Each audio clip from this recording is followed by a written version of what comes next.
A lot of this isn't going to make sense to you, and I'm sorry about that. I'm just going to start at the beginning, with the house.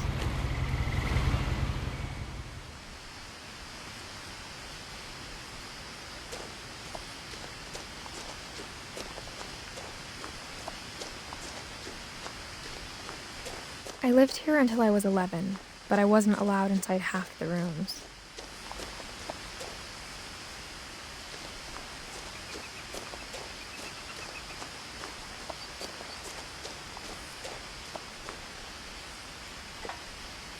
Inside the mailbox were bills from 7 years ago, marked urgent, open immediately.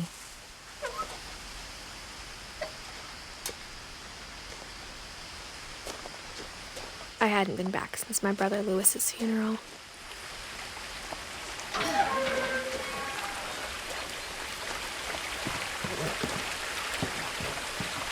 In her will, my mother left me a key, but didn't tell me what it unlocked. Maybe she thought I'd know, or she thought that the mystery would be enough to bring me back.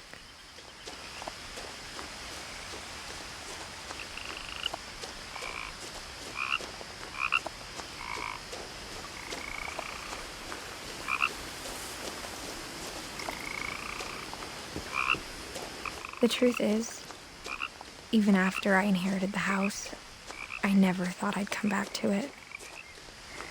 But now I had questions about my family that only the house knew the answers to.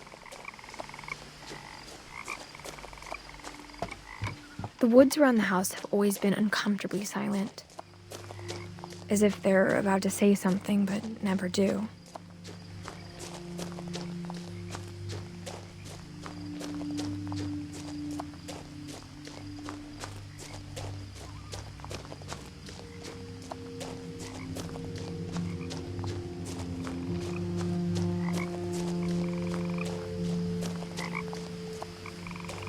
The house was exactly like I remembered it, the way I'd been dreaming about it.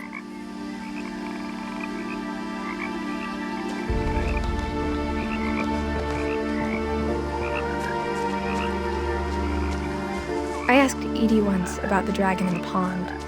She said it had killed her husband. I was 6. It seemed like an odd joke to me even then.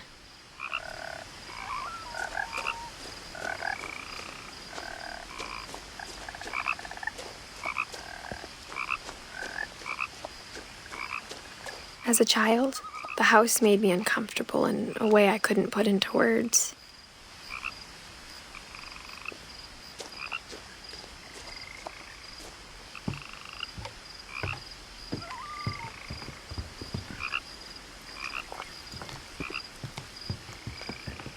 Now, as a 17-year-old, I knew exactly what those words were. I was afraid of the house.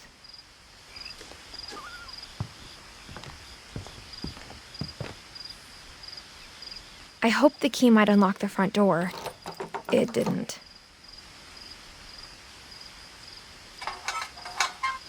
Looking in, I felt like the house itself had been waiting for me.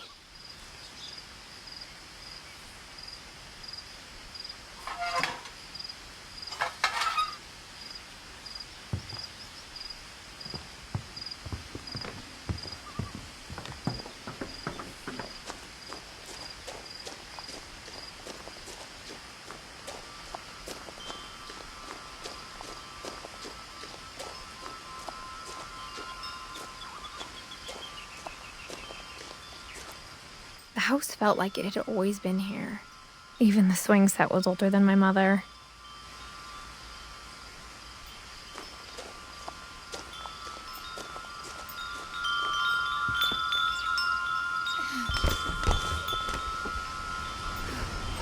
Crawling through the doggy door used to be a lot easier when I was 11.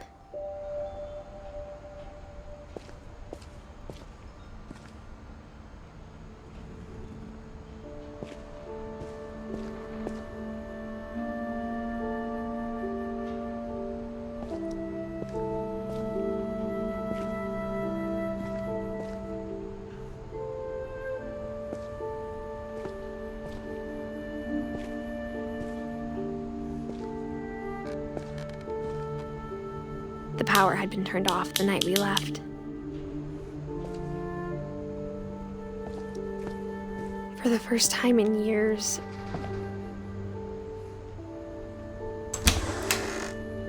I felt like I was home.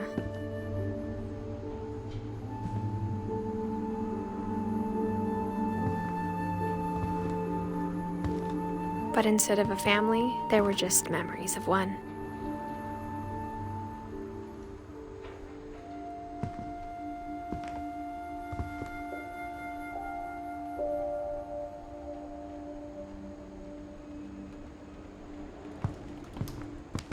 Like how only one restaurant would deliver to our house, so we had Chinese a lot. Or how after Louis started working at the cannery, we all got sick of eating salmon. Except our cat, Molly.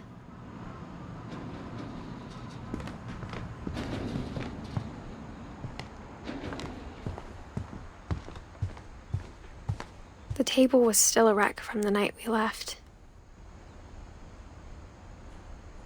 It was like a bomb had gone off, killing everyone but sparing the furniture.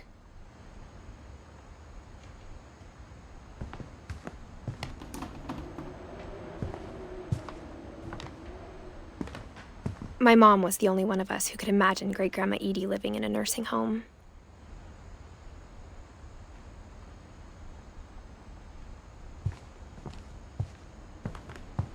Nothing in the house looked abnormal. There was just too much of it, like a smile with too many teeth. Even the fireplace had a story. Edie told me the bricks came from the original house, after it sank.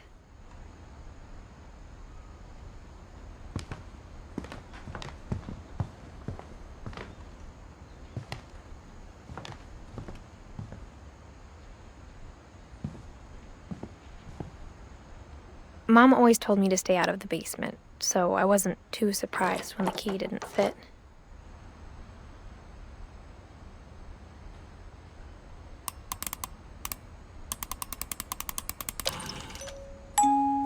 Great-Grandpa Sven built a music box for Barbara, along with the rest of the house.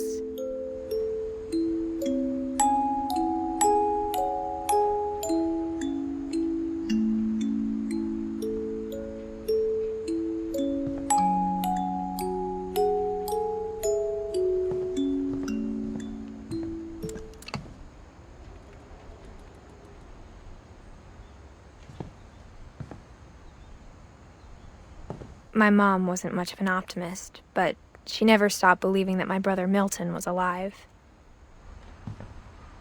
A lot of things got left behind in the whirlwind of that last night.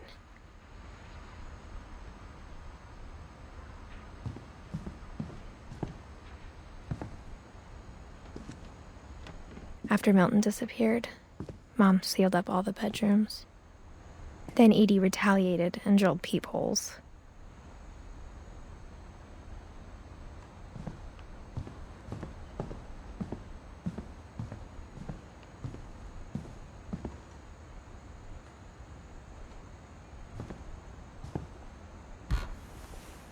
My Grandpa Sam spent 7 years sharing a room with his dead brother, Calvin.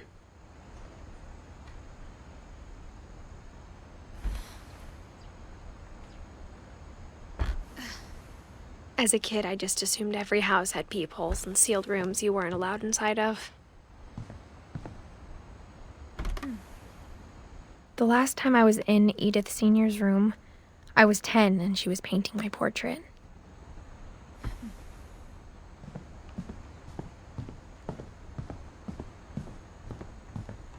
Whenever people ask me about my family, the first thing they always want to know about is Barbara.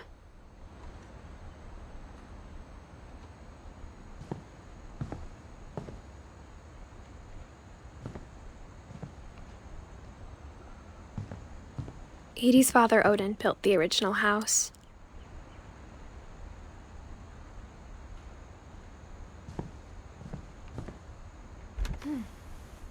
Barbara was a child star for 2 years, until America grew out of it.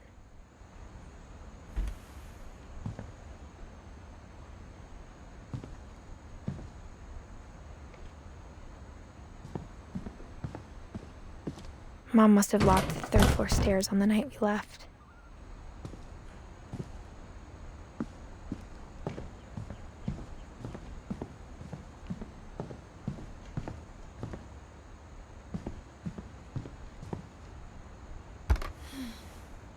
Molly always seemed like a girl I could imagine being friends with, if she hadn't died in 1947.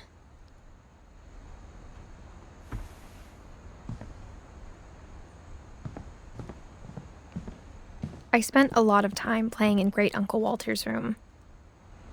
I think my mom sometimes regretted not sealing it up.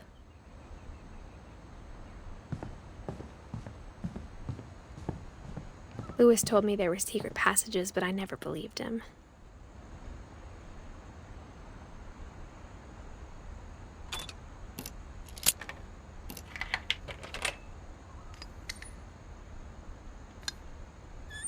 Turns out, my mom was really good at keeping secrets.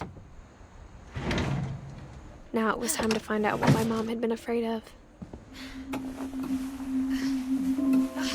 From the paintings on the wall, it was clear my brother Milton had been here before me.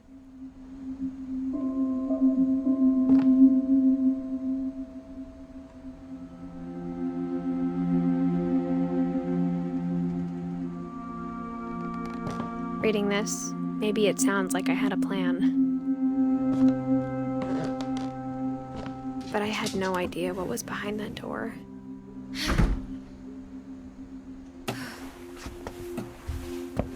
Just like I had no idea where all this was gonna lead.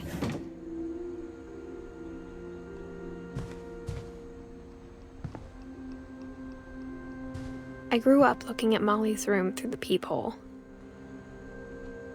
Being inside for the first time, I felt like I'd stepped behind a painting.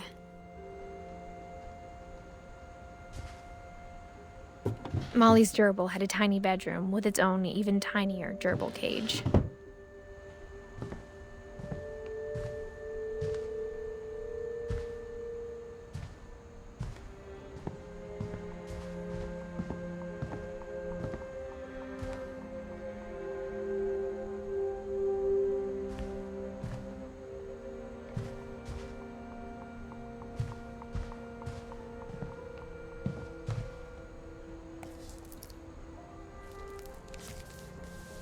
December 13th, 1947.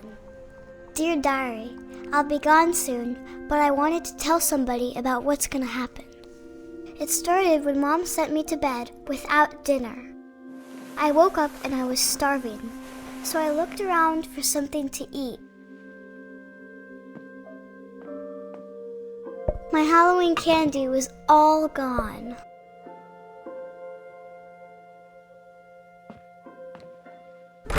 Mom, can I come out now? Sweetheart, it's late. Go to sleep. The gerbil food was dry, but I didn't mind it.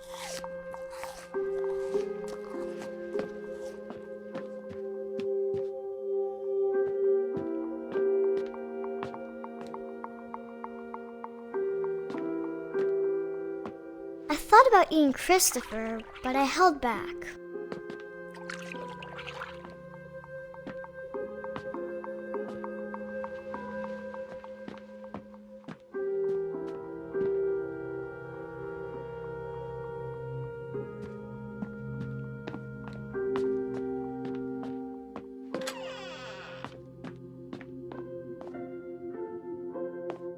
I ate a lot of things that night.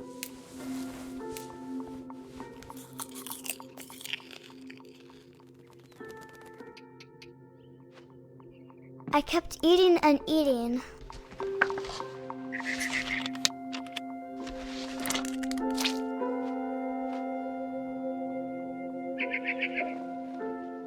Then I heard chirping outside my window.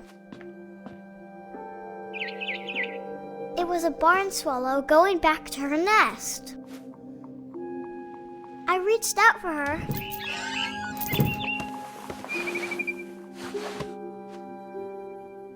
And suddenly,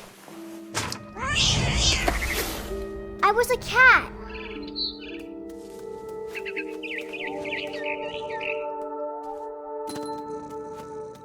I tried to be quiet, but the bird was really scared.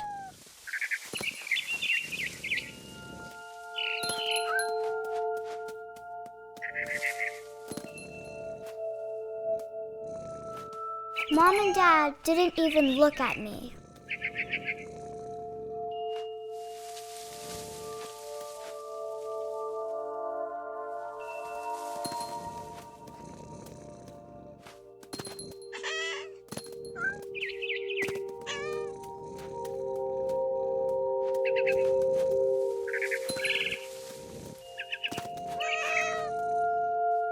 I jumped and I almost got her.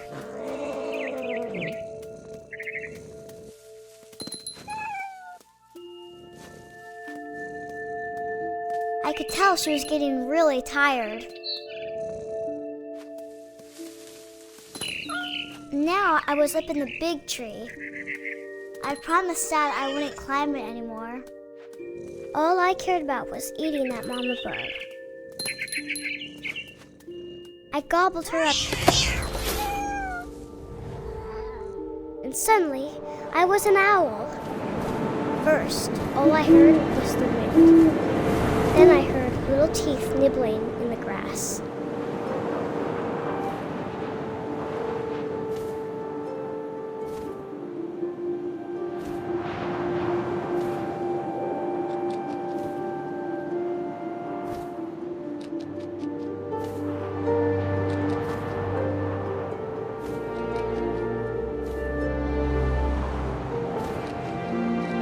Rabbits.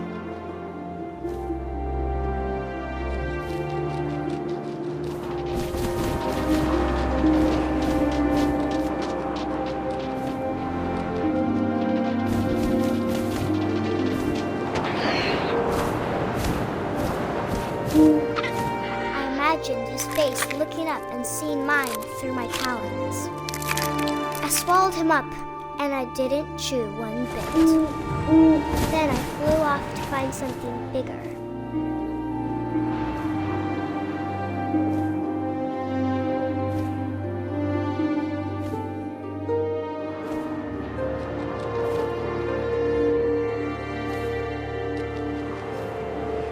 A mama rabbit.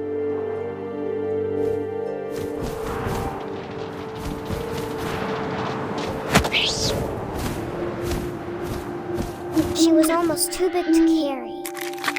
I started choking, but I couldn't stop eating. And suddenly, I was a shark.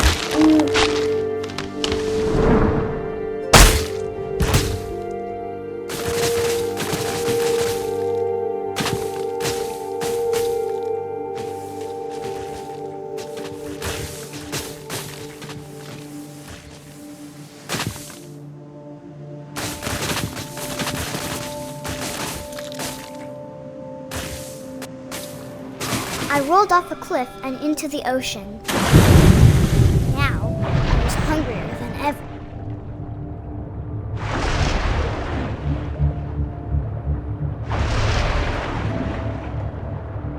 I wanted fat, juicy seals.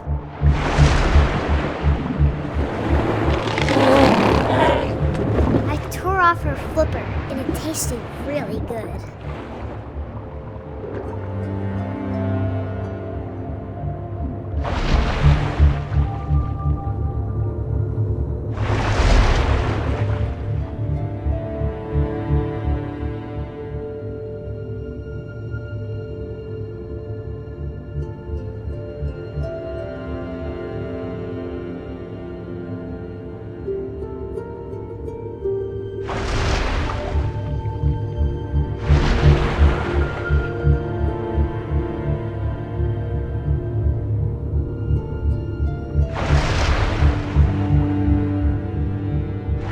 Grabbed on tight, but I was so hungry, I jumped out of the water. When I opened my eyes, everything had changed.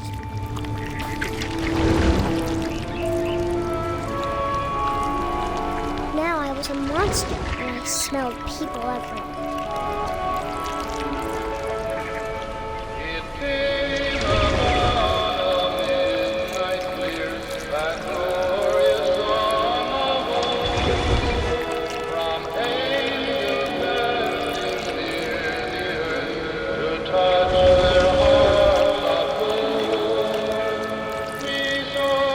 was big, but I moved real quiet.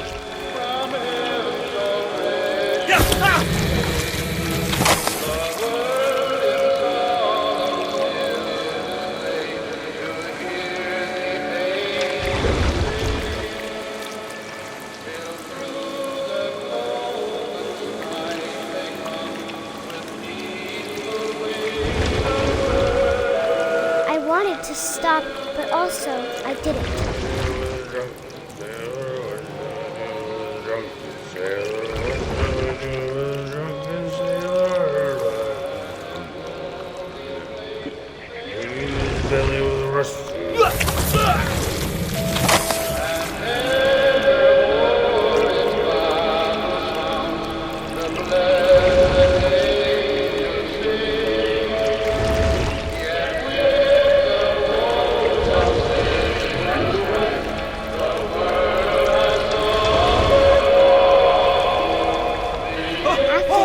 Passenger, I was still hungry. And across the water, I smelled something new. Something I had to have, so I swam towards it.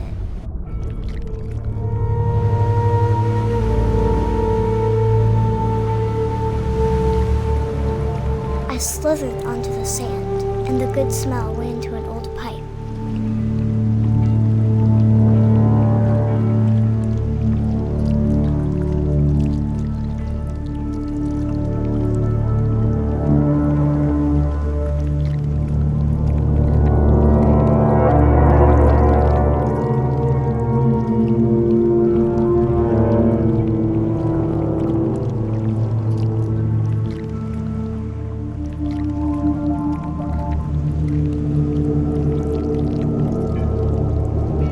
Closer and closer.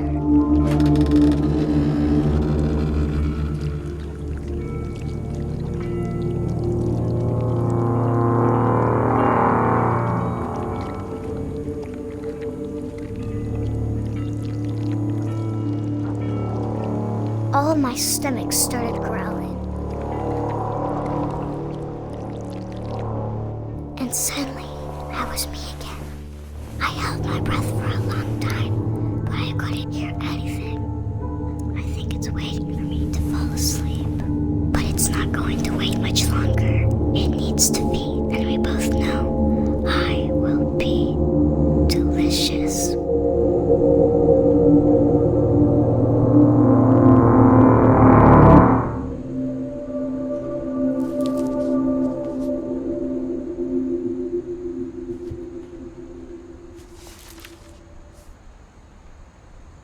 I'm not sure if I believed all of that, but I'm sure Edie would have.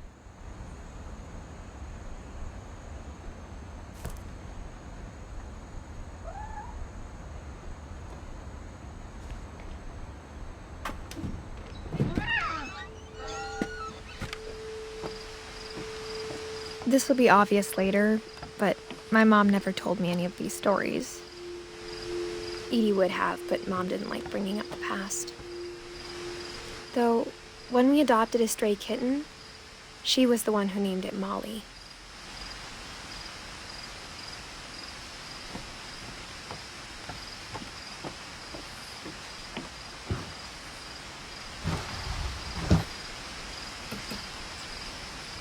I spent a lot of time in Great-Grandma Edie's room. We got along, and it was a good place to hide from my mom.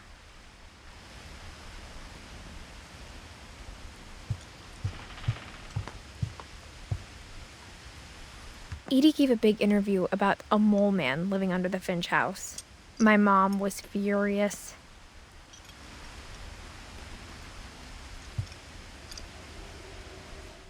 I hadn't thought of myself as Edith Jr. for a long, long time.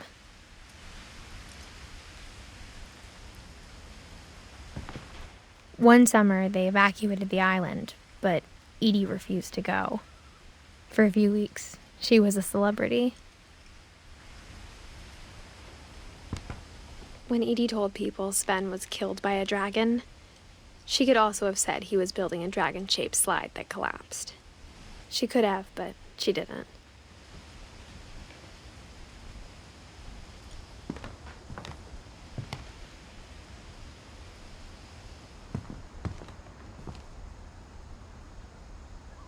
even in her 90s. Sometimes Edie seemed a lot younger than my mother.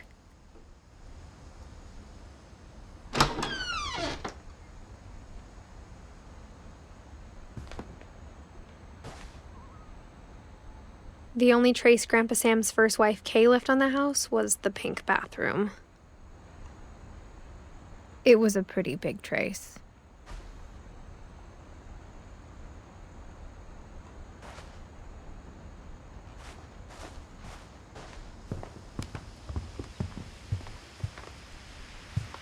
Edie knit me a new pair of gloves every year, just in time to replace the old ones.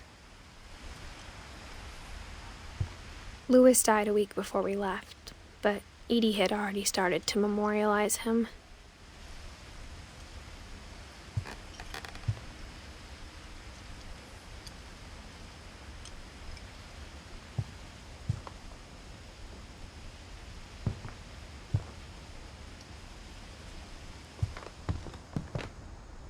Her room was like a museum.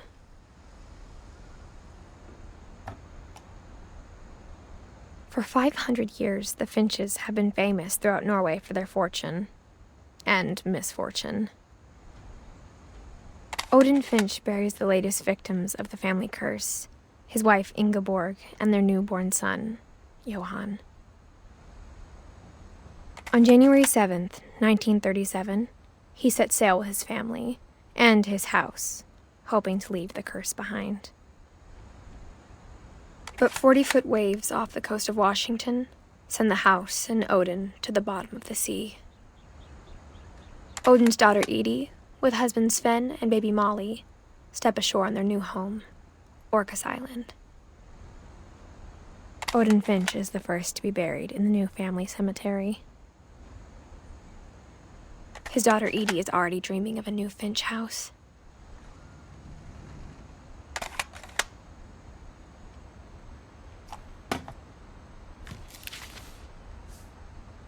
Whatever's wrong with this family, it goes back a long ways.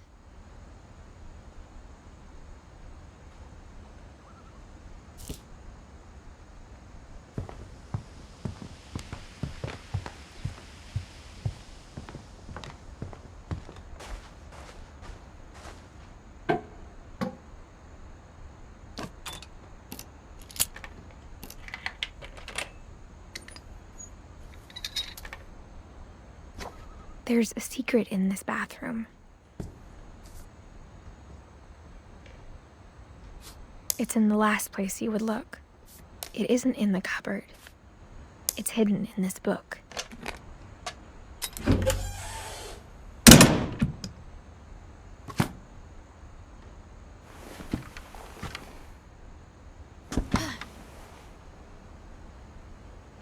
Sven gave Sam an old camera he'd refurbished. He never put it down.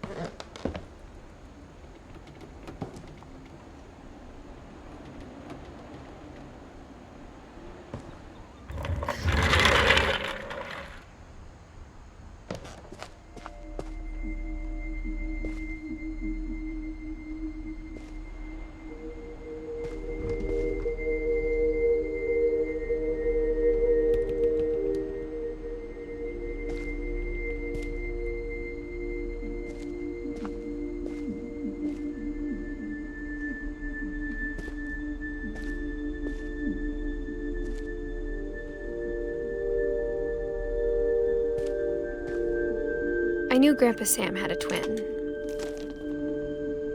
and that he never talked about him.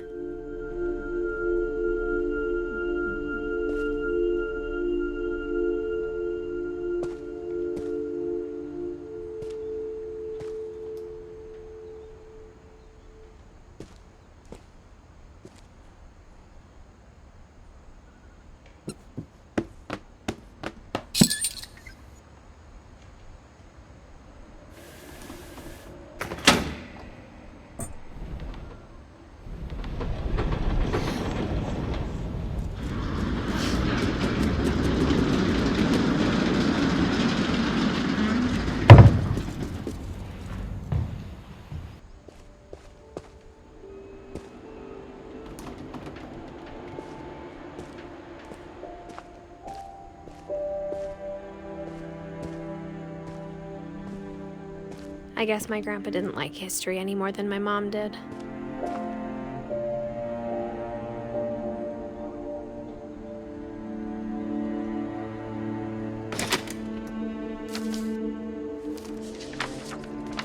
How I Want to Remember My Brother by Sam Finch. The thing I remember is that when he made up his mind, that was it.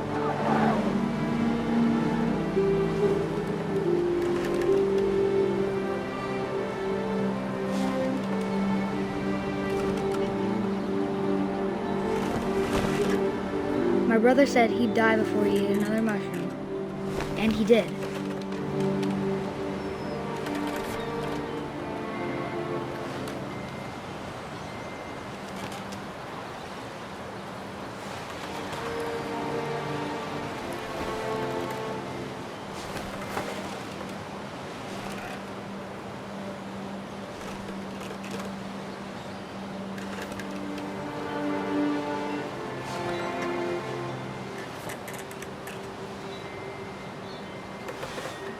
At Barbara's funeral, we swore we'd never be afraid again, and he wasn't.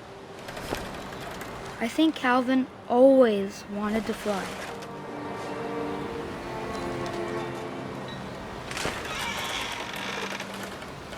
Sam! Calvin!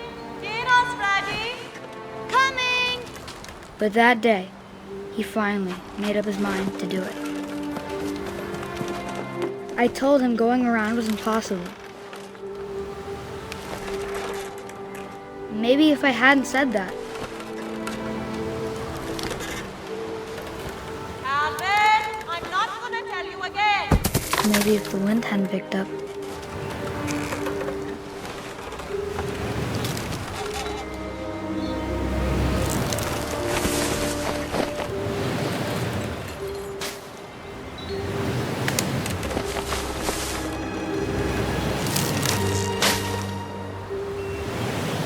Then maybe he'd still be here. But I doubt it. I think he'd already made up his mind. That's what I want to remember about my brother.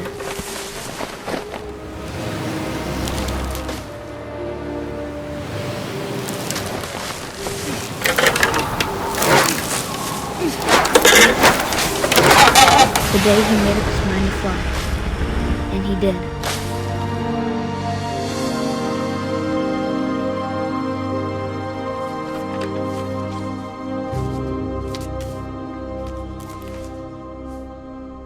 Calvin's story felt strangely familiar. When I was younger, I remember trying to do the exact same thing.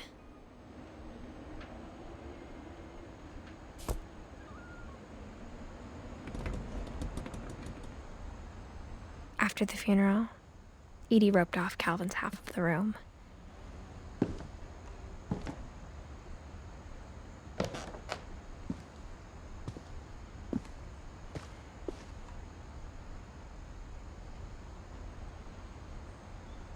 Mom said Grandpa Sam enlisted at 18 and never set foot in the room again.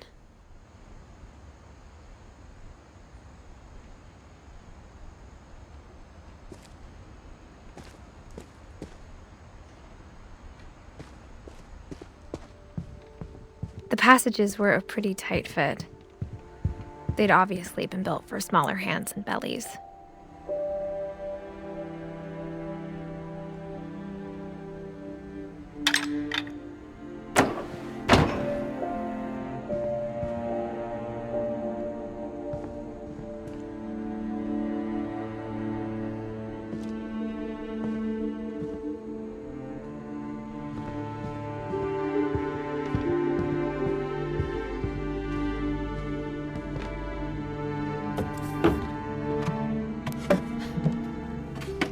Growing up, I always thought of Barbara as a child star.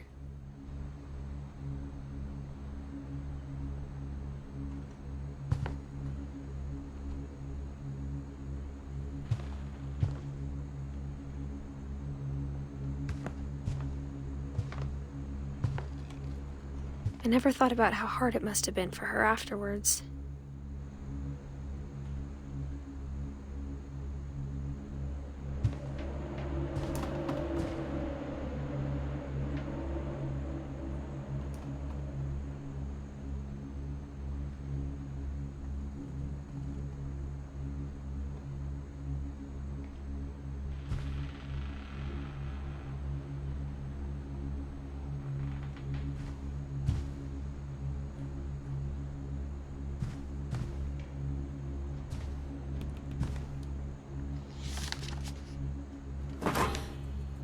Of all the stories people wrote about Barbara's death, I'm surprised Edie saved this one.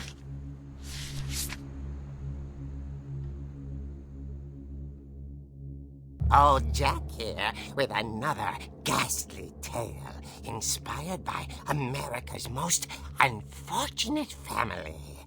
I'm calling it The Surprise Ending of Barbara Finch. As a child star, Barbara was famous for her scream. Now at 16, she was all washed up. A has-been. But in a lucky break, she'd been asked to perform her signature scream at a local convention for monster movie fans. It was just the boost her career needed. Unfortunately, her scream hadn't aged well. Getting better. I think you just need the right motivation. Her biggest fan and current boyfriend, Rick, was about to demonstrate when... Now that was a great scream. It was Barbara's father, Sven. He'd slipped into a table saw and had to be rushed to the emergency room. So Barbara got stuck babysitting her youngest brother, Walter. Her convention comeback was cancelled. Okay, I'm hearing frustration, but I'm not hearing terror. What if I tried... A gang of hoodlums in Halloween masks have been terrorizing Orcas Island tonight. Police are urging residents to... That came from the basement. You're right! Also, I loved your delivery on that. Why is your basement door locked? Because my dad likes making puzzles and secret passages. There's a key hidden in the music box. The secret is to keep winding and winding until finally the key pops out. Thanks, babe. I'll be back in a sec. 20 minutes later, Rick hadn't returned. So Barbara went to look for him, right on cue. She reached for the music box.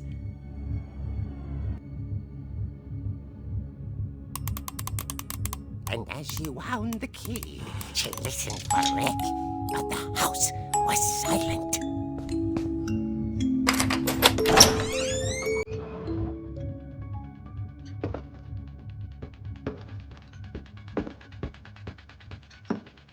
She found Rick's crutch and imagined the worst.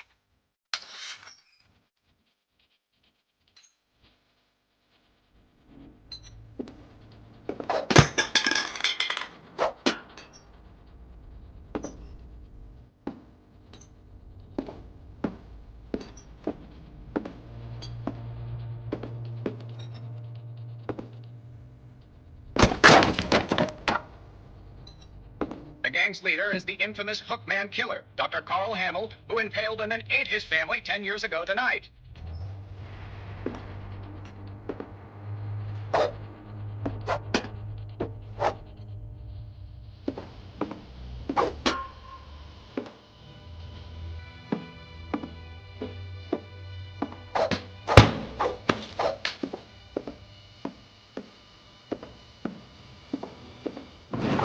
It rattled and grew still.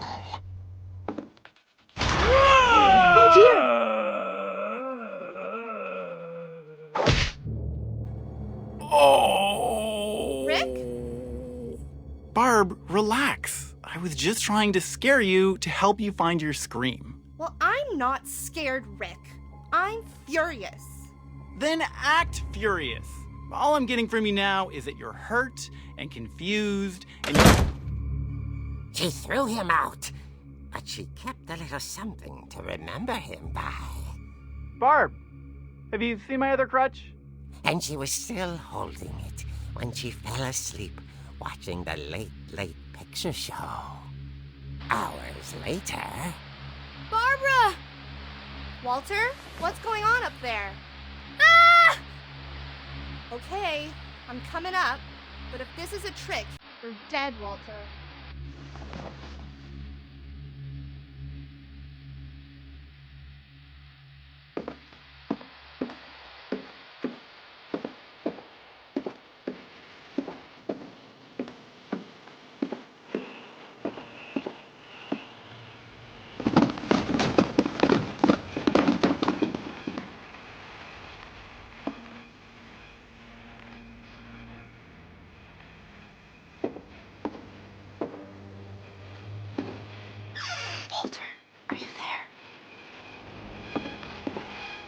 Walter vanished, but his bedside radio was still on. Orcas Island police described the man as 6 feet tall, with a steel hook for a hand. Residents are urged to lock all doors and windows and notify the police of any suspicious activity.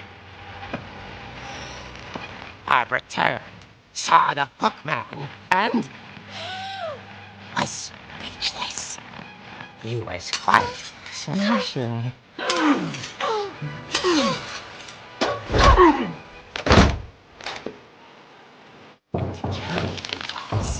He couldn't get enough of Barbara. Okay, Barbara, there's gotta be another way out of here. That night, she played her part beautifully.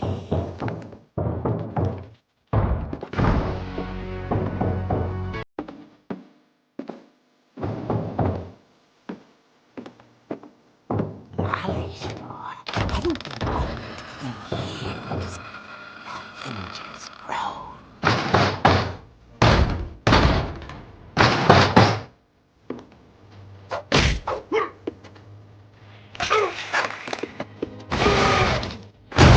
He wasn't moving, but she sensed the story might not be over yet.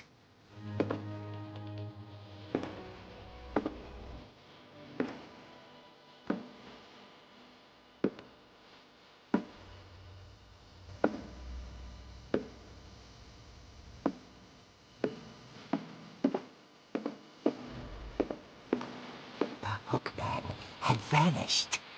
She listened for his breathing, but all she heard was...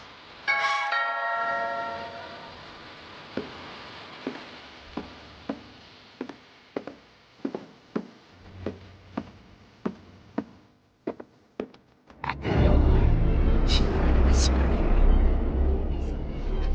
It was coming from inside the house.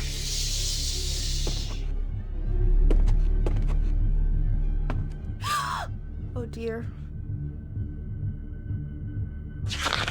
The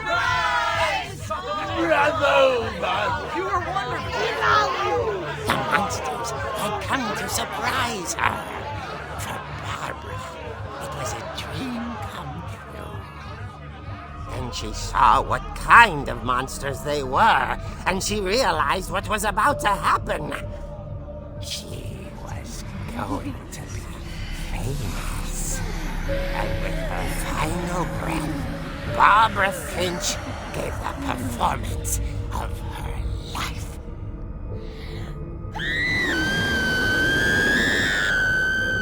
I wasn't there myself, but I hear Barbara was magnificent.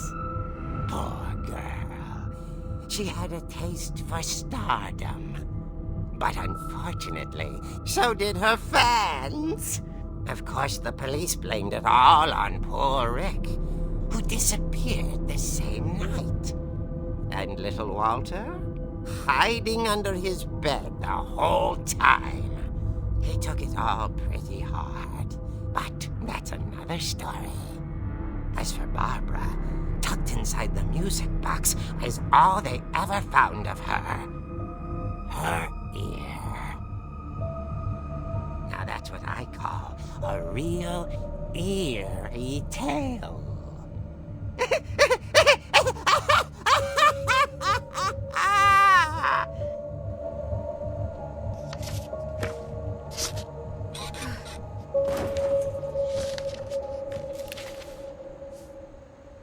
Edie told me all Barbara wanted was to be remembered, as absurd as that comic was.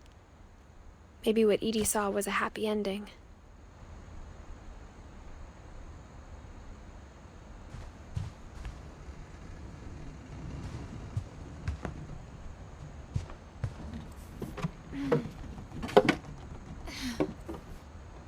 I guess now I know why Mom didn't like me playing with the music box.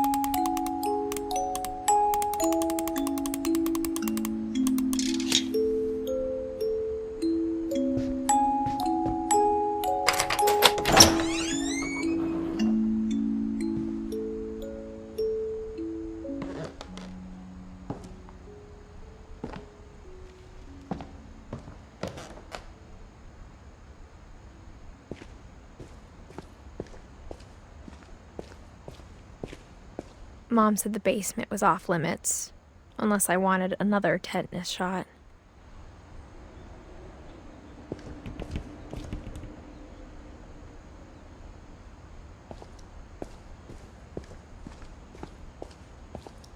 I saw Edie sneak down to the basement once, carrying packages.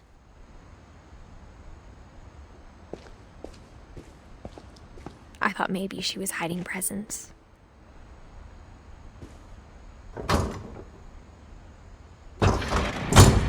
It turned out she was hiding a lot more than that.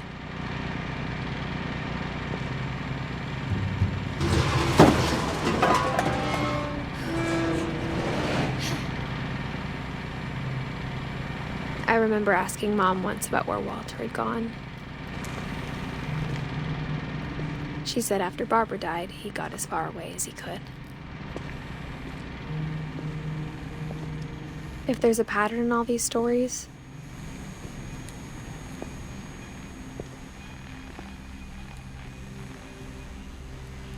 I think it's that none of us has gotten very far.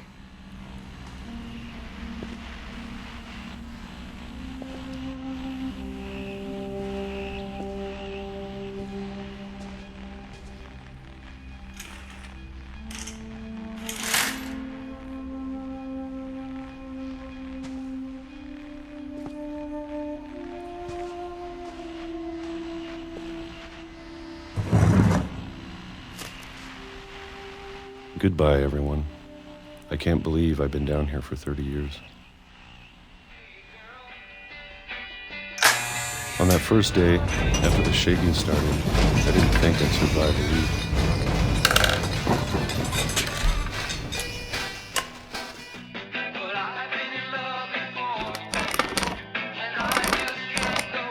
But after a few days, I settled into a routine. That's what kept me sane. Having a schedule, living for today. I always expected to be dead tomorrow. But if you wait long enough, you get used to anything.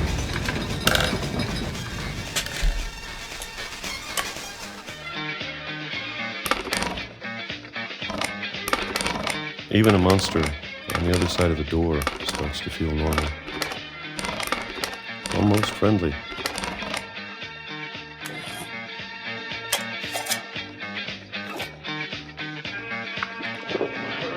And then one day, everything just stopped. Whatever that thing was, it was gone. Maybe it got tired of waiting. Or maybe I just got tired of being afraid.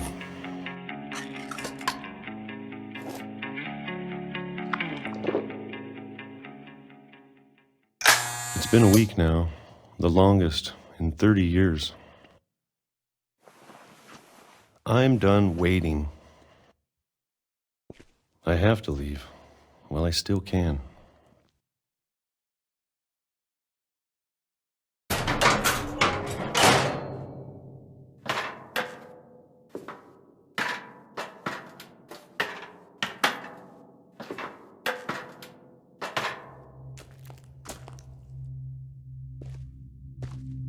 I know it's out there, somewhere. Whatever killed Barbara and Molly and Calvin.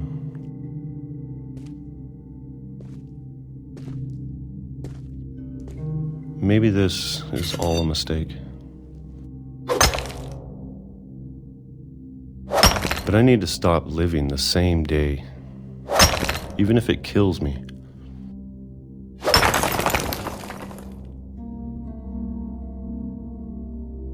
Whatever's out there, I want you to know I'm ready for it. I'm going to appreciate all of it, especially the food. I don't mind if I only have a year left, or a month, or a single week. I'd be happy with one new day. I can already imagine the sun on my face.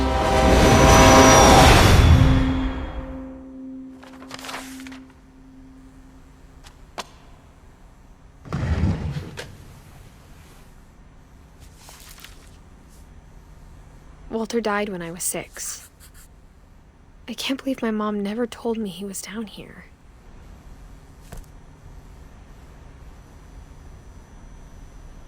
I'm sure my mom was trying to protect me.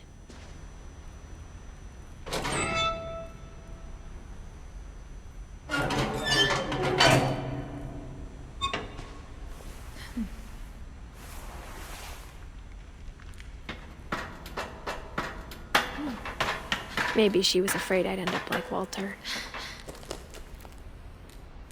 But if she never told me about an uncle under the house, I can only imagine what else she was hiding. I don't want to make the same mistakes she made.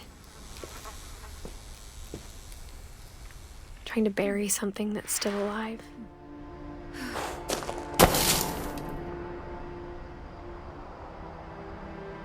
Now that there's only one of us left, or maybe 2, I thought it was time I heard the stories for myself and found out what happened to everyone else. But now I'm worried the stories themselves might be the problem. Maybe we believed so much in a family curse, we made it real.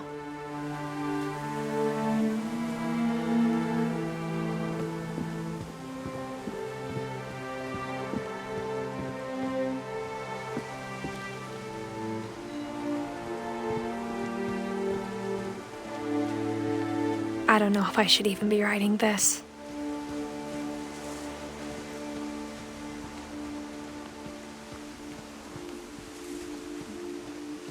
Maybe it'd be better if all this just died with me.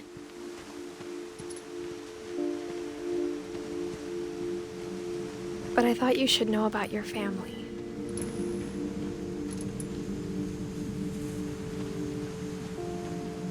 And the history you're a part of.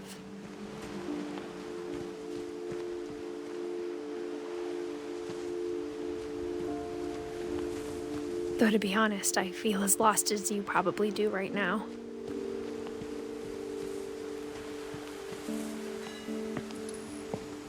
I think the people in these stories believed them, for what that's worth.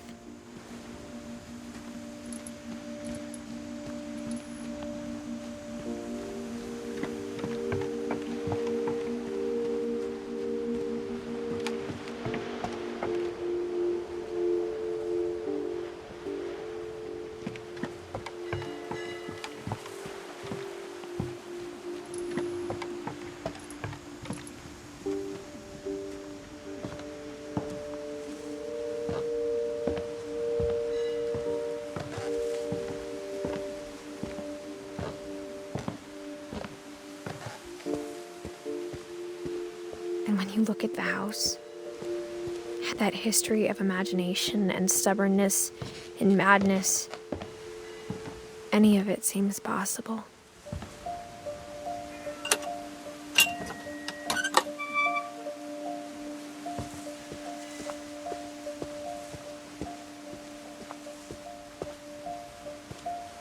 I think we've been surrounded by death for so long, we've just gotten used to it.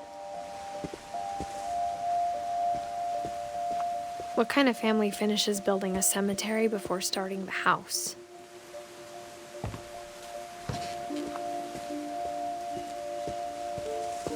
It's embarrassing for me to admit this, but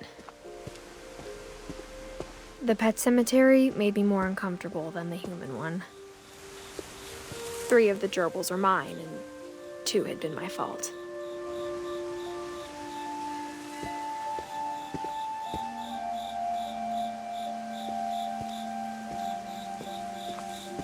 Sven built the house, but it was Edie who designed the cemetery.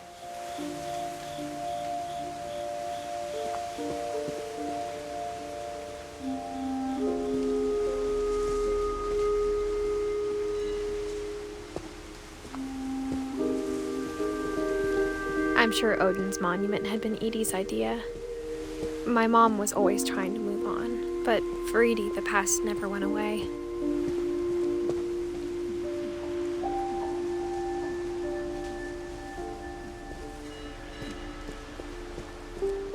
She could see it poking out of the water at low tide.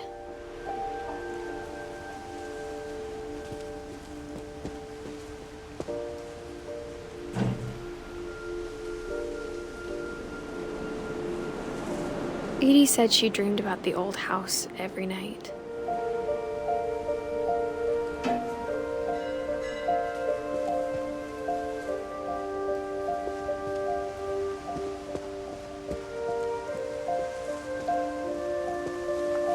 Edie's side was always easier for me to understand. But the older I get, the more I can see where my mom was coming from. Her dad had been pretty strict, but it wasn't enough to save her brothers. She was just trying to do better.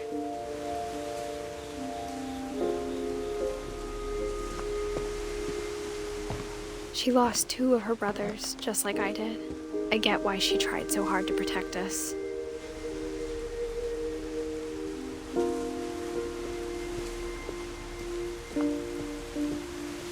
There's so many things I wish I could ask my mom now. Part of me thinks this is what she wanted all along. For me to come back someday and find everything out for myself.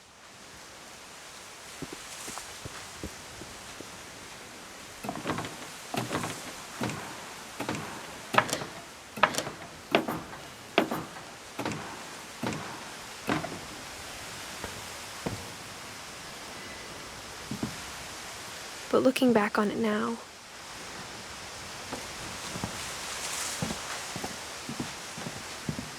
if she told me there was going to be so much climbing,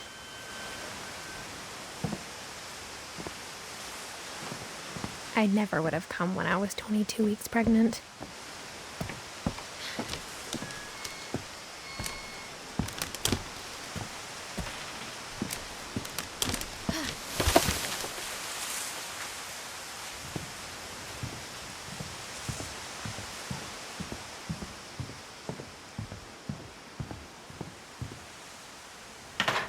I never met Grandpa Sam, but I think he and my mom had a lot in common.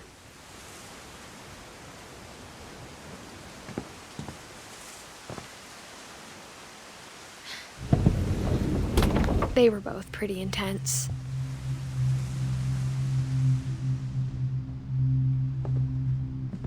Sam spent his life shooting photos, but Mom said he got nervous being in front of the camera. I guess we're all afraid of something.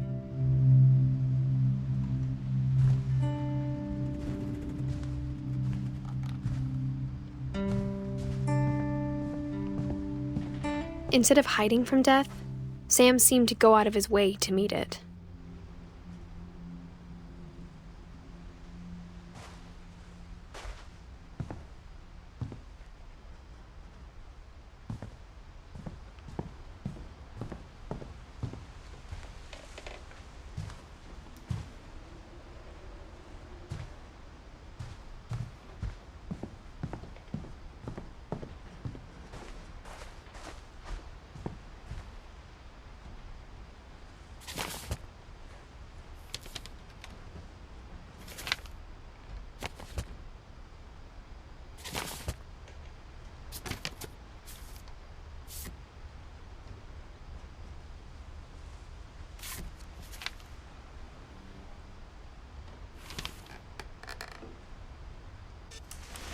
Dawn, I promise, you'll never forget this weekend.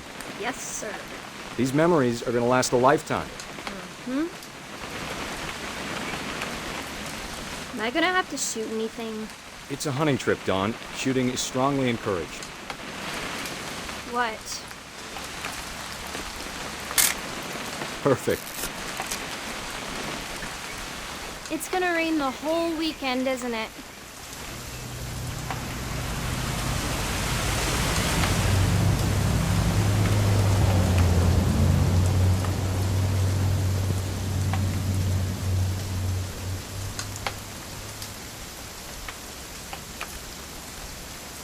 please just take the damn picture? Hey, language.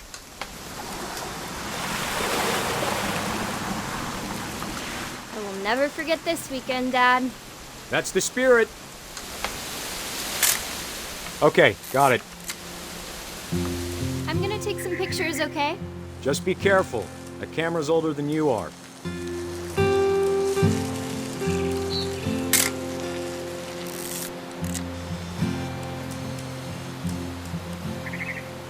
You're right, Dad, it's starting to clear up. Still freezing, though.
Definitely should not have drunk all that coffee.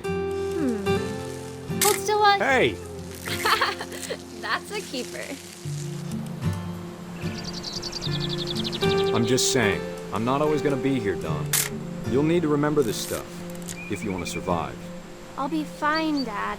You know who else thought he was gonna be fine? Some guy who died. Don, I'm being serious. I know, Dad. You're always serious. Doesn't being out here make you want to chill out? Well, to tell you the truth, I haven't been out here in 20 years.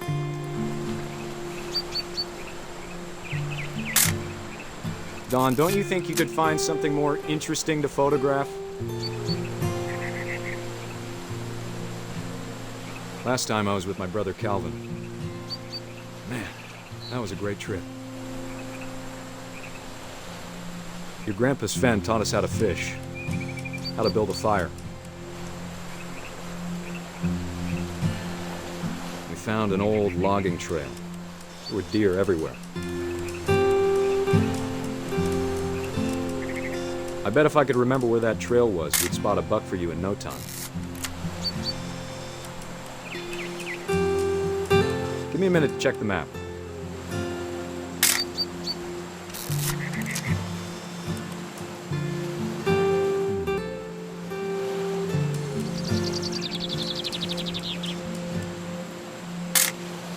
Let's see.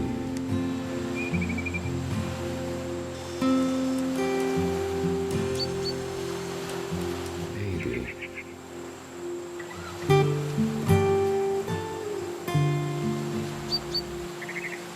Or was it?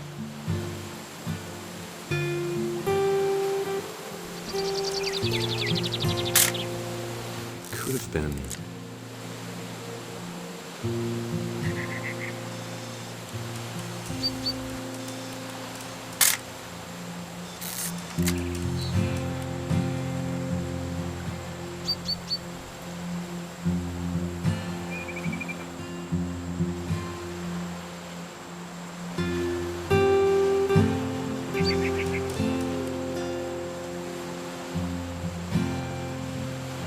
Dad!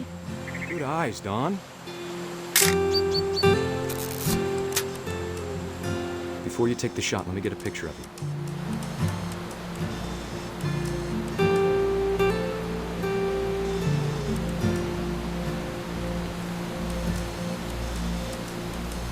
Dad, I... Just breathe. Turn off your imagination. Let me get behind you. Do I have to do this? Dawn, you don't have to do anything. But if you want to survive, you'll need to be strong.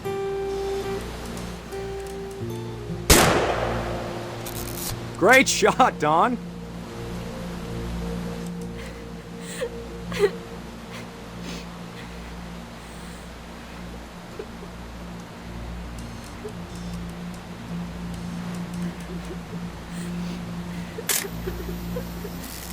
I'm proud of you, Dawn. Always remember that, okay?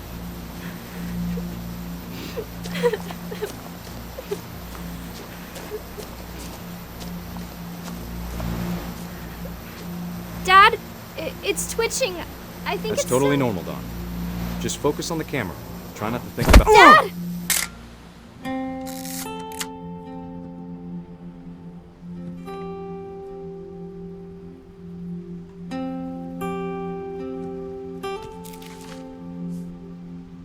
Of all these stories, that's the one I wish most that my mom had told me.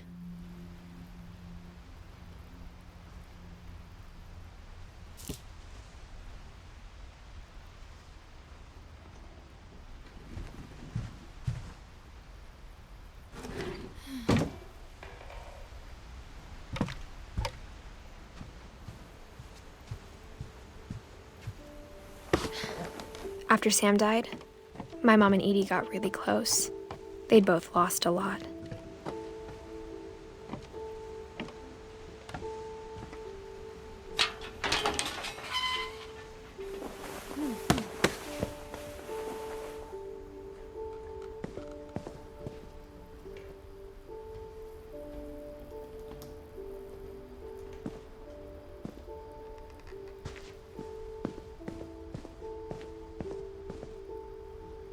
I can't imagine my mom ever writing poetry, and yet...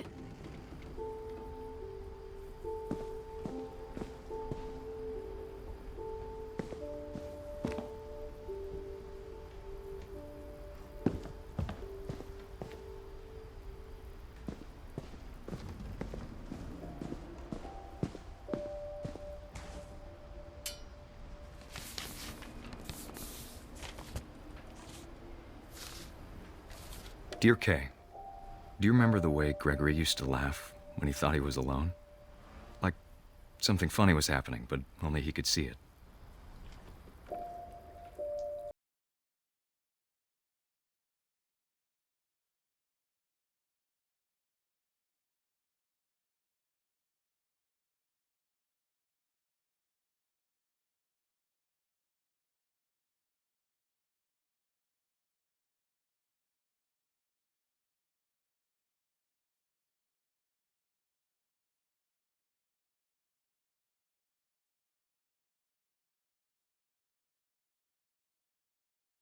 It's over, Gregory. It's time to... Hold on, sweetie. Hello? Sam, I told you I don't want to talk right now. I wonder what he saw.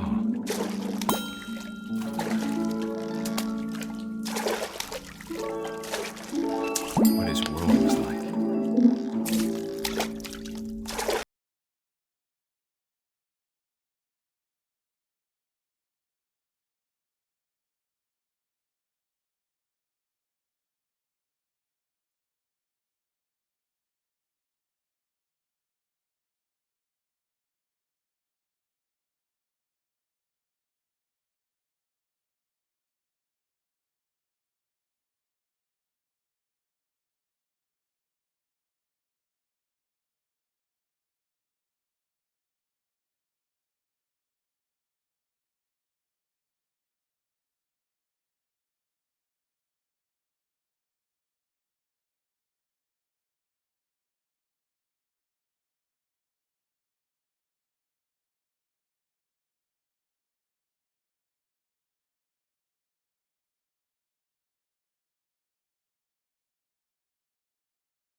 I know you did everything you could.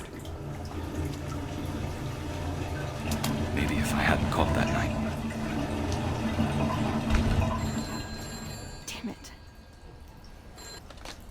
Hold on, I don't want Gregory to hear this.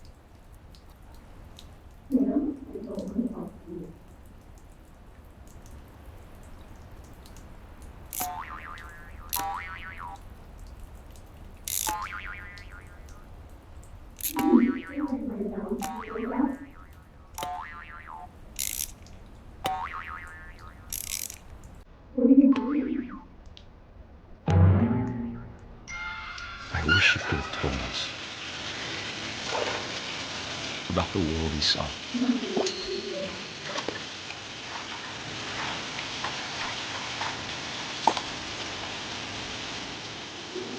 There's so much I don't understand about Gregory, about everything.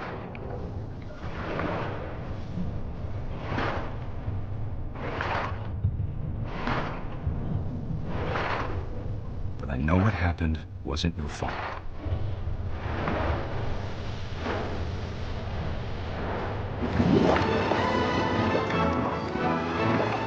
I shouldn't have. And he'd want you to be happy too. Good luck, Kay. Love, Sam.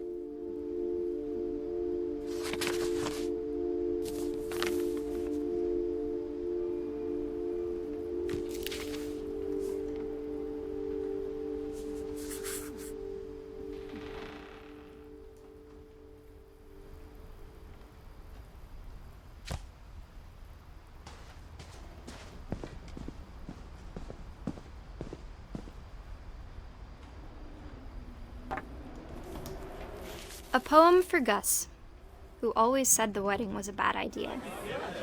Our father never hit us kids, at least not very hard, before the day my brother said with teenage disregard that he'd be dead before he'd see a wedding in our yard.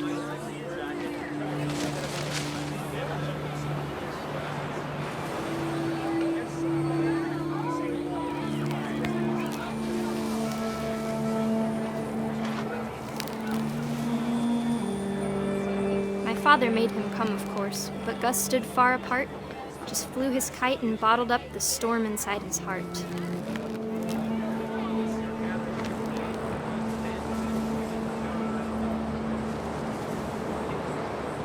I tried to talk him out of it, but though he'd never met her, "We don't need a stepmom," were the words that I now pronounce you husband and wife. You may kiss the bride.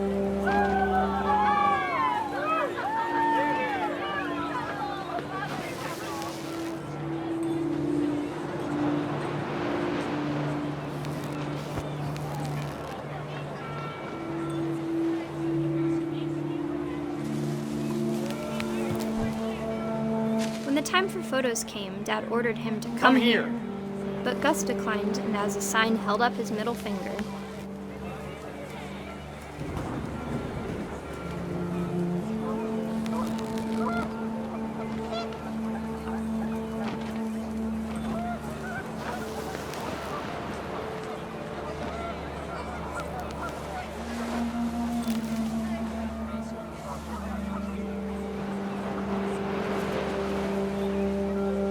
The wind picked up, and panicked geese appeared and quickly went. But all the humans did that day was go inside the tent.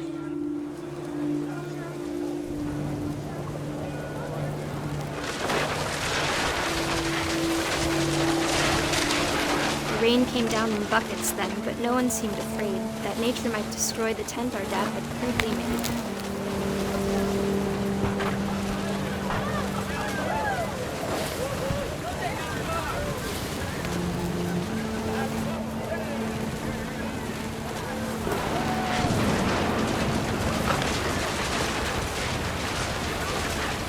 Thunder sounded much too close and full of angry power. But all my father said to this was, "Make the music louder."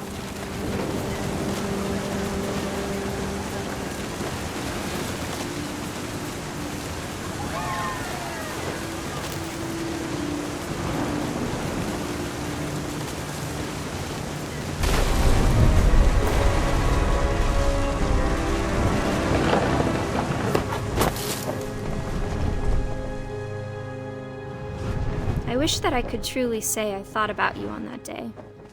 Out there on the beach alone, just you, the wind, the sea, and foam.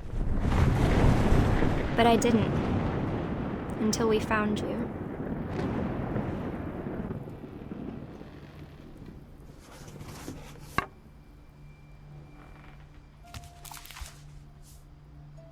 She never talked about him, but Mom told me once if I was a boy, they were going to name me Gus.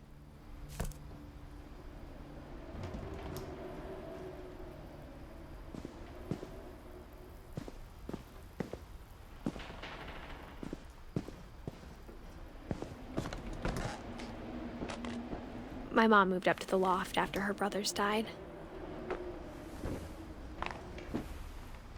At the time, it was as far away as she could get.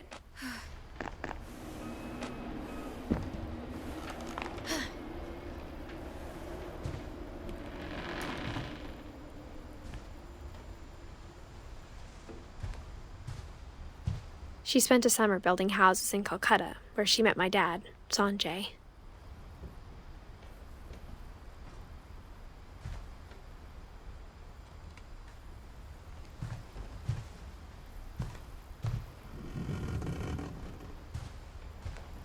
Religion was another thing my mom never talked about, but I think it helped her a lot after her dad died.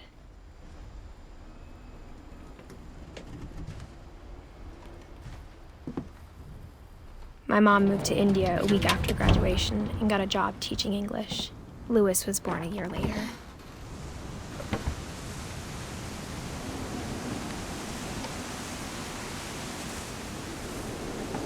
When my dad died, I don't think Mom knew where else to go. I'm sure Edie was happy to have her back.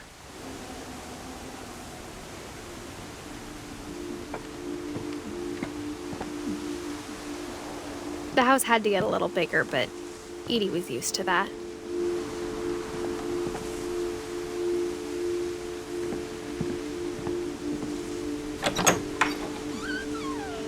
And for a while, things were good, almost normal.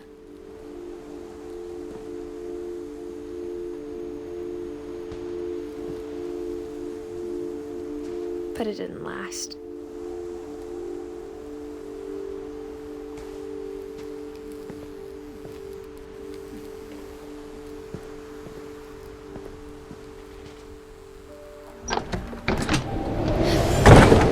The beginning of the end was Milton's 10th birthday, when Edie gave him a castle.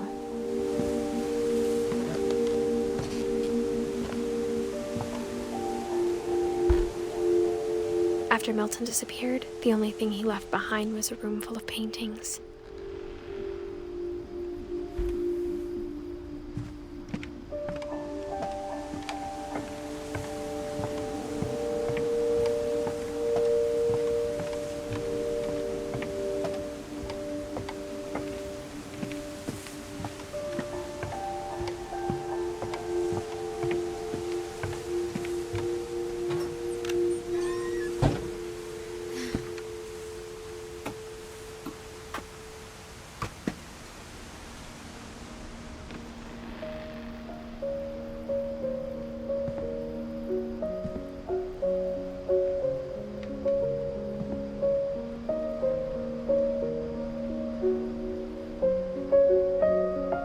I think Edie was happy to finally have another painter in the family.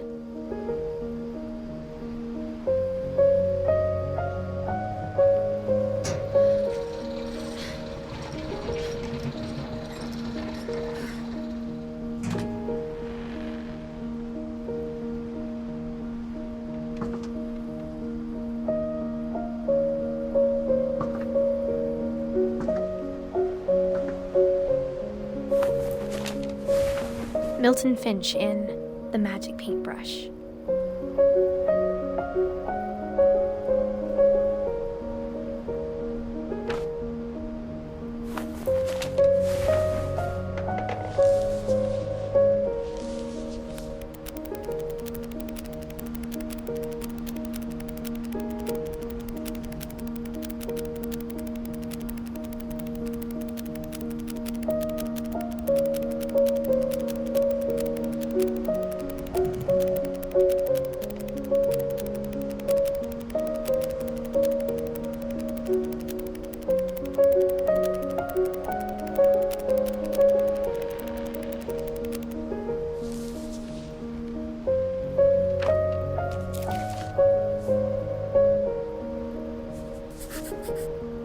I was 4 when Milton disappeared.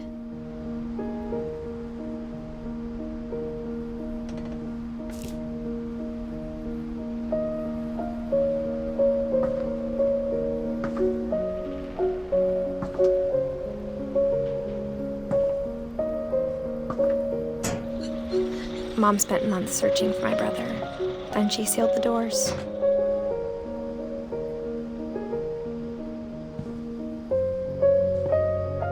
Whatever Milton had found in the house, Mom didn't want it getting out.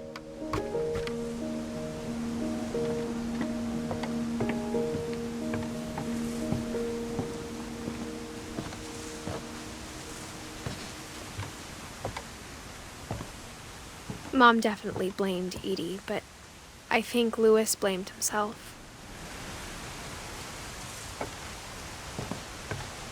After he graduated, he just spent more and more time in his room, until Mom got him a job at the cannery.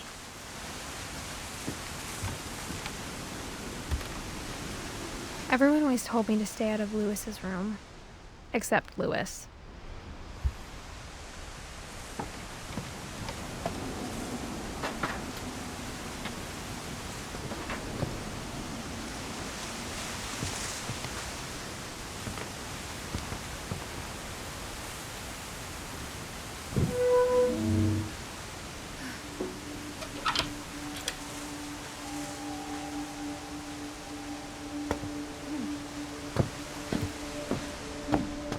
Louis's room smelled very, very familiar. That part of him lived on.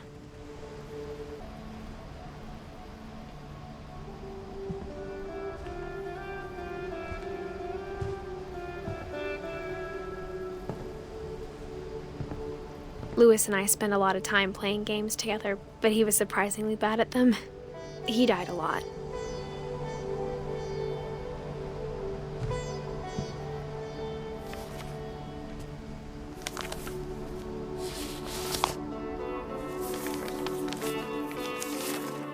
Dear Mrs. Finch, as Lewis's psychiatrist, I can understand your desire for an explanation. As I see it, the trouble began in January, shortly after we convinced your son to seek treatment for substance abuse. Newly sober, I believe Lewis first noticed the monotony of his daily life.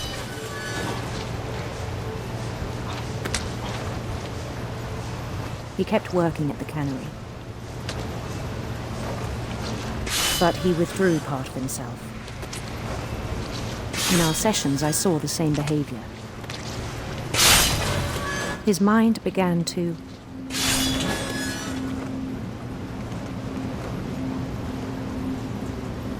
wander.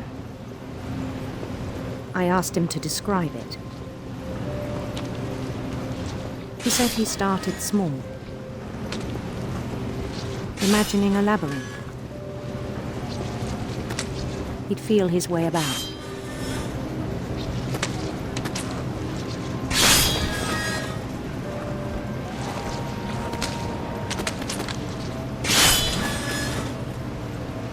Then something moved. Bats. And toads.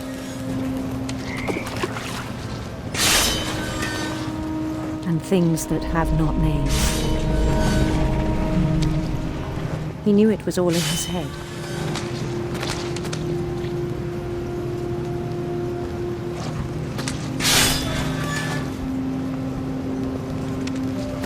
But he took it very seriously.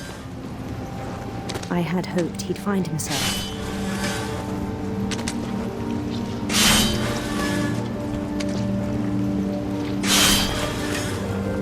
But he found something more. I worried about him then. Daydreaming at the cannery. I spoke with his boss. But he said Lewis had become a model employee. Methodical, tireless, focused. Like a whole new Lewis. So I let him go on.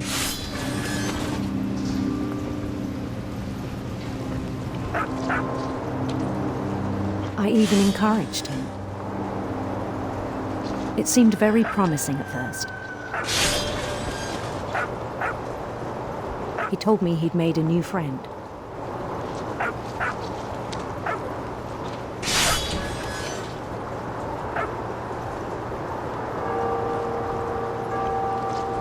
On the edge of a city he named Lewis Topia.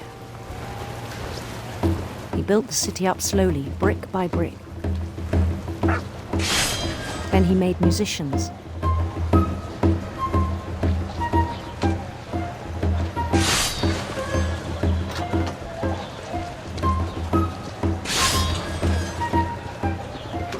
And songs for them to play.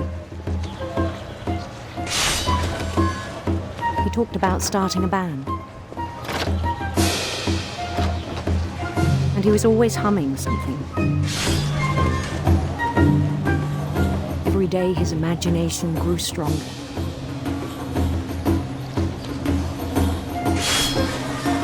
He no longer spoke at the cannery. But his chopping was as reliable as ever. Then one day it struck him that all the cheering crowds, even the stones under his feet, were all in his imagination. So he could do whatever he wished.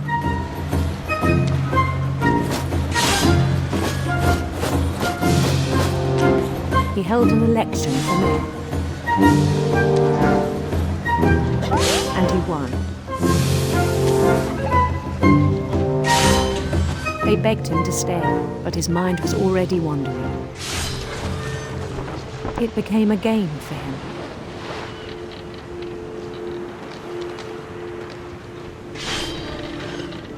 He'd conquer a city, then immediately push on. New Louisville.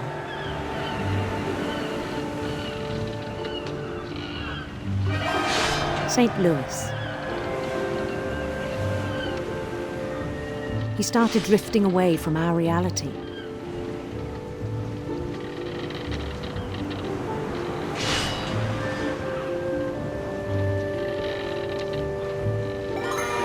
Minneapolis, until one day he forgot to go home from the cannery. Even as his mother pleaded with him, part of Lewis kept sailing on.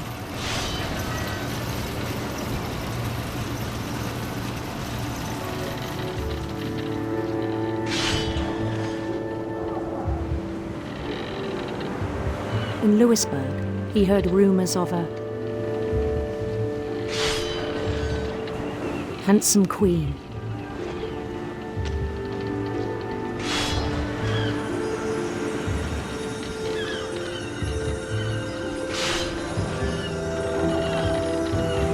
The queen was on her own quest for sinister serpents.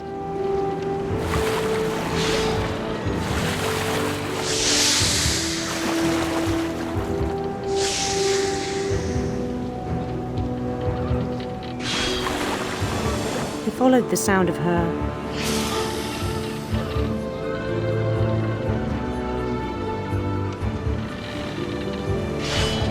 silver harp.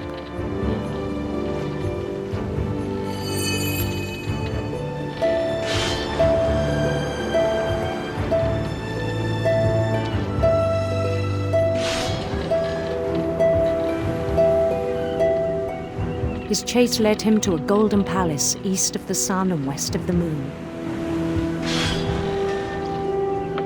Even then, his logic remained sound. He knew the world was all in his imagination.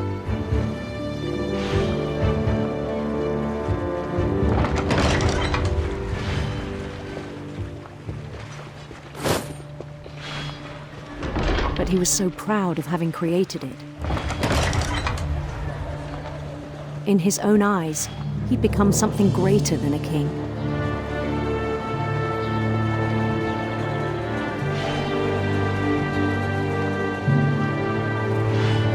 For someone who'd never known success in the real world, I think it was overwhelming. And then it struck him that the real Lewis was not the one chopping salmon, but the one climbing the steps of a golden palace.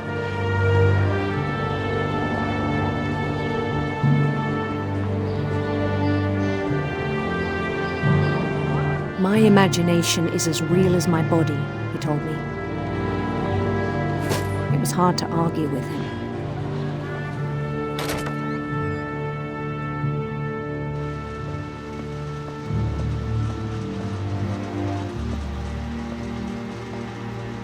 He began to forget the world we know.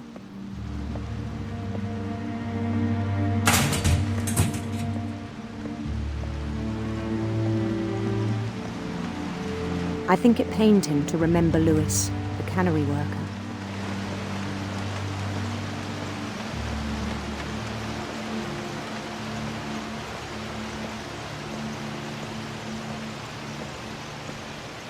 He began to despise the man with a royal contempt.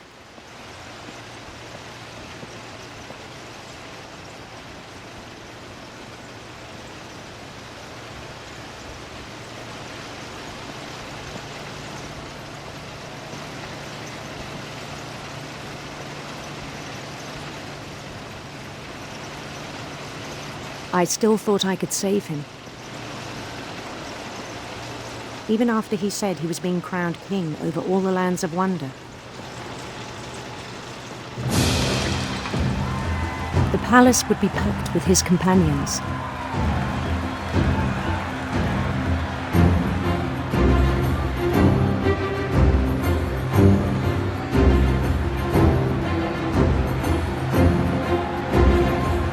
Including the wise Calico who'd insisted on inviting him.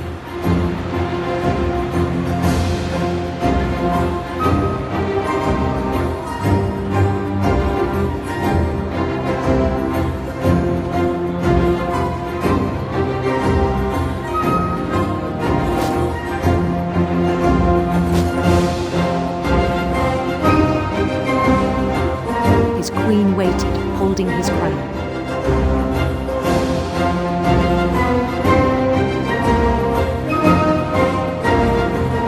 There was only one thing left to do.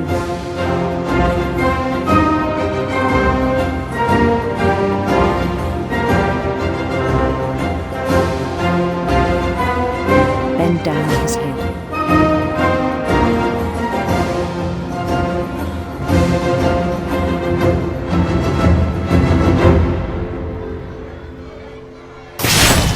And the rest I think you know.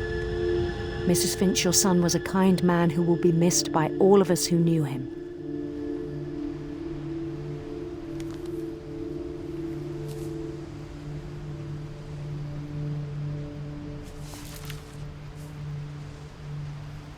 My brother was really cool. I wish you could have met him.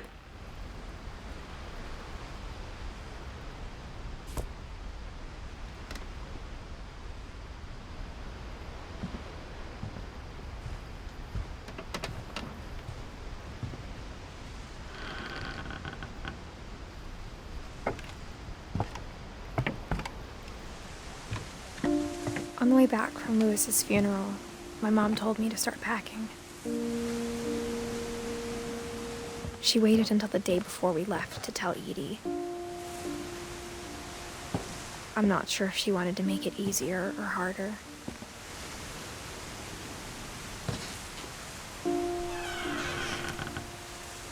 I wish we'd stayed.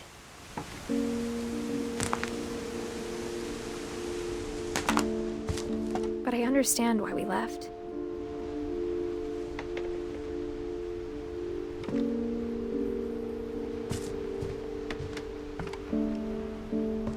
My mom ended up leaving everything behind.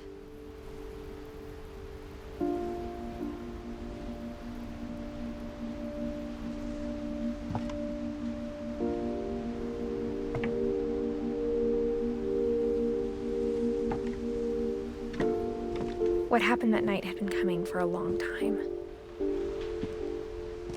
Maybe it should have come sooner.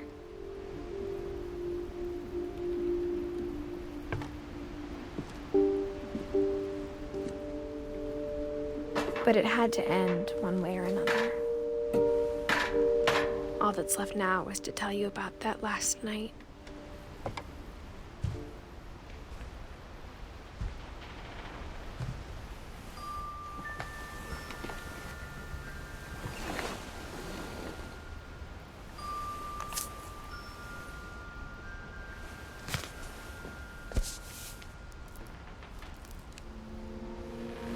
That whole last day, Edie just watched us pack and didn't say a word.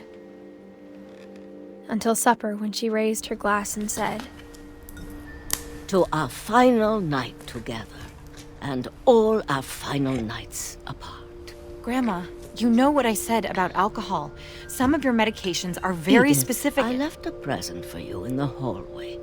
Why don't you go open it? The grown-ups have to argue now. I'm sorry, you're right. We're all leaving tomorrow. Let's just enjoy our last... I'm not leaving. Edith, you're excused.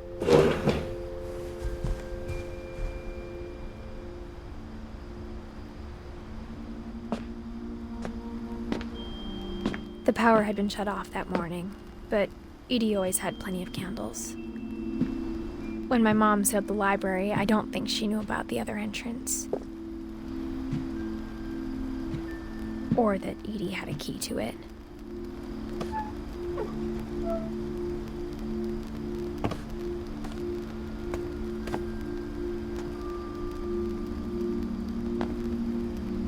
That thing you're afraid of isn't going to end when you leave the house. Edith has a right to know these stories. My children are dead because of your stories. I think it's best if Edith and I leave tonight.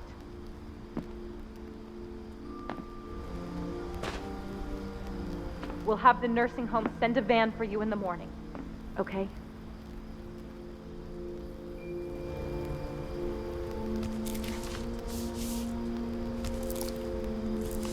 Dear Edith, there's so many stories I wish I could tell you, but there's only time for one. This is about what happened on the night you were born. That night, the tide went way, way out. It was the first and last time I ever saw the old house aground. There'd been an earthquake out in the middle of the ocean. They called it the lowest tide in 1,000 years.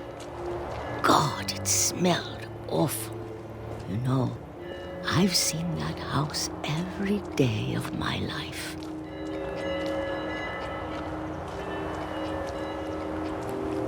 But I never thought I'd go back to it.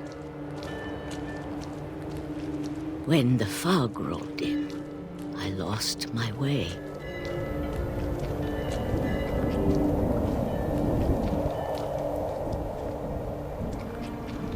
I got turned around.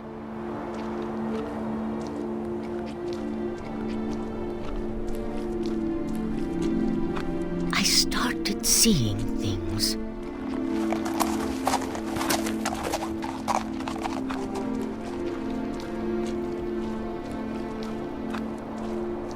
Things I'd forgotten had ever existed.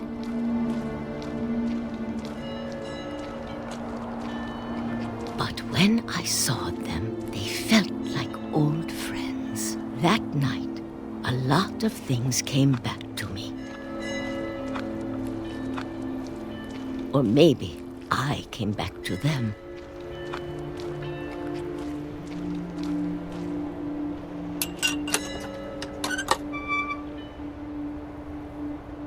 Things I can't explain, but that I need you to try and... Edith, what are you doing in here? It's mine. Edith! Mom, you're gonna rip it! Let go! I kicked and screamed, but Mom dragged me to the car. I never saw Great-Grandma Edie again. The next morning, the van came to pick her up, but she was already gone. After that, we moved around a lot.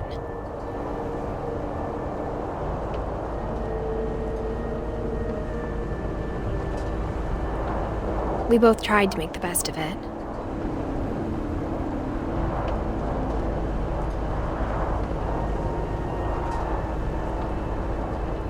A few years went by.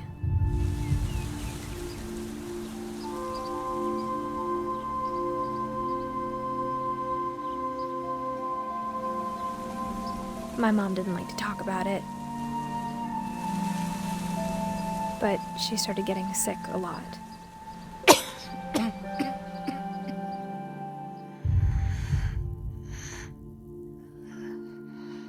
She got better for a while, and then she didn't. And then I was alone. The last Finch left alive.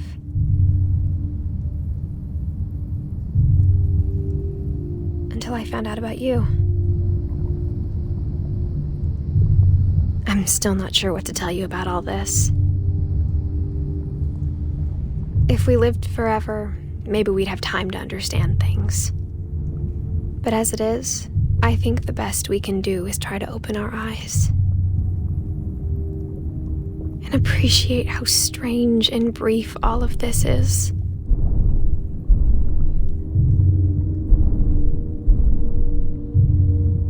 This journal was supposed to be for you, but now I hope you'll never see it.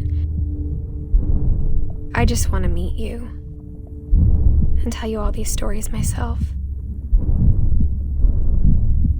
But I guess if you're reading this now, things didn't work out that way.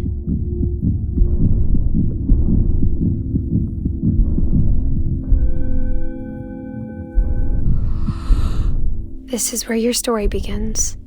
I'm sorry I won't be there to see it. It's a lot to ask, but I don't want you to be sad that I'm gone. I want you to be amazed that any of us ever had a chance to be here at all. Good luck.